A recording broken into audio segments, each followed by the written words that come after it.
Coucou les curieux, aujourd'hui on se retrouve dans un lieu un peu spécial, on n'est pas dans la nature, on est bien dans un salon, mais avec vue sur le jardin, sur la nature, c'est ça qui est important, parce que l'épisode d'aujourd'hui va se porter sur les oiseaux du jardin, et donc les oiseaux qu'on peut observer dans son jardin.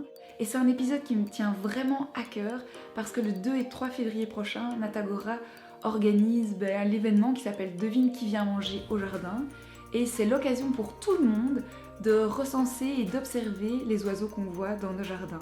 Ça permet, nous, d'avoir un grand plaisir à observer ces espèces et peut-être découvrir des espèces qu'on soupçonnait même pas. Et à Natagora, ça permet d'avoir des données, des informations sur les populations d'oiseaux et voir l'évolution au fil du temps.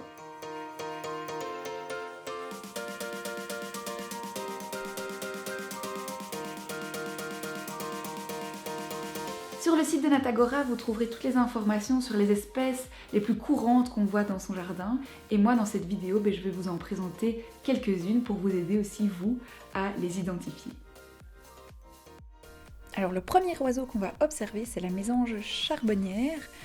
Elle tient son nom du fait que sa tête et sa cravate sont d'une couleur noir charbon, justement. Et la cravate est plus large chez le mâle que chez la femelle. Et puis on reconnaît aussi la mésange charbonnière à son ventre bien jaune. Une autre mésange, mais cette fois-ci la mésange bleue, on la reconnaît avec son trait sourcilier noir et surtout sa calotte bleue qui donne évidemment son nom.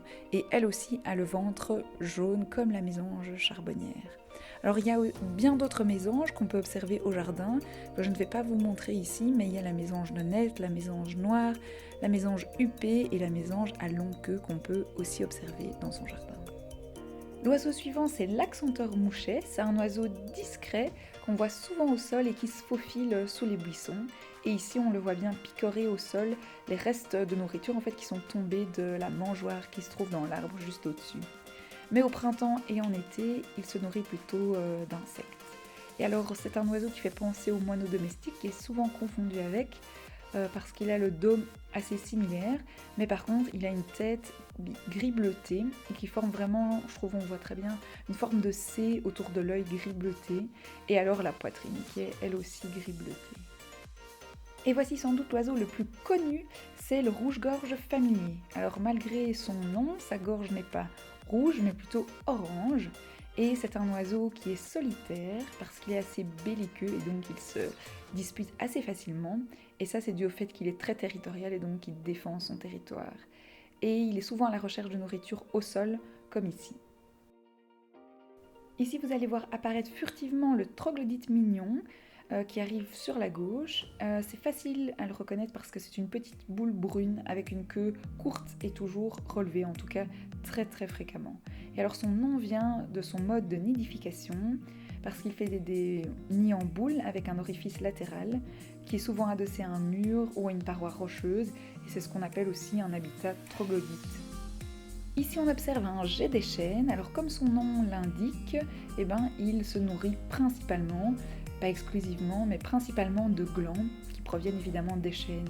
Et d'ailleurs, il cache les glands pour faire des réserves et il peut cacher jusqu'à 5000 glands et s'en souvenir et retrouver la cachette, donc c'est assez exceptionnel. Et on le reconnaît à sa moustache noire et aux taches bleues qu'il a sur les ailes. C'est un oiseau qui est très méfiant et qui lance un cri d'alarme à la moindre présence étrangère et donc il est surnommé la sentinelle de la forêt parce qu'il pousse un cri d'alarme dès qu'il y a quelque chose d'anormal. Ici on peut observer un rapace, c'est la buse variable et donc son plumage est variable, il va de clair à très foncé et son cri est très reconnaissable parce que c'est un miaulement plaintif. Elle se perche souvent dans les arbres ou sur les piquets pour repérer ses proies. Et d'ailleurs, on repère les piquets qu'elle utilise pour guetter grâce aux fientes blanches qui les recouvrent, comme on a bien pu l'observer ici aussi. Les oiseaux, on peut les observer de son salon, mais on peut aussi sortir à l'extérieur dans son jardin ou alors dans un parc, sur sa terrasse, sur son balcon pour les observer.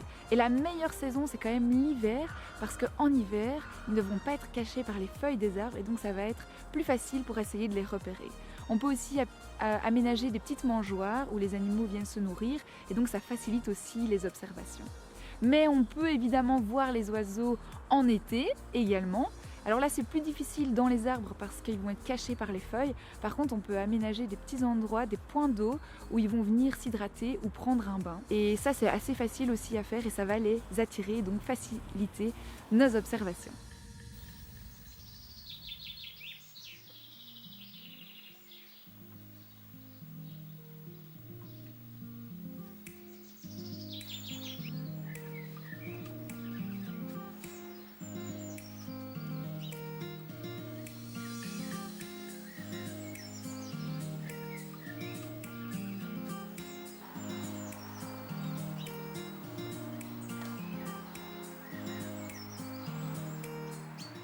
Et c'est devant notre poste d'observation que s'achève cet épisode sur les oiseaux du jardin. J'espère que ça vous aura plu et que ça vous aura donné envie de vous aussi observer les oiseaux qui passent devant vos fenêtres, sur vos balcons, sur vos terrasses, dans vos buissons, dans les haies qui bordent vos jardins ou vos maisons. J'espère que vous avez aussi découvert peut-être des espèces que vous aviez déjà vues mais dont vous ne connaissiez pas le nom, ou bien même découvert des espèces que vous n'aviez jamais vues. Et puis, on se retrouve dans un autre épisode très prochainement. Ciao ciao!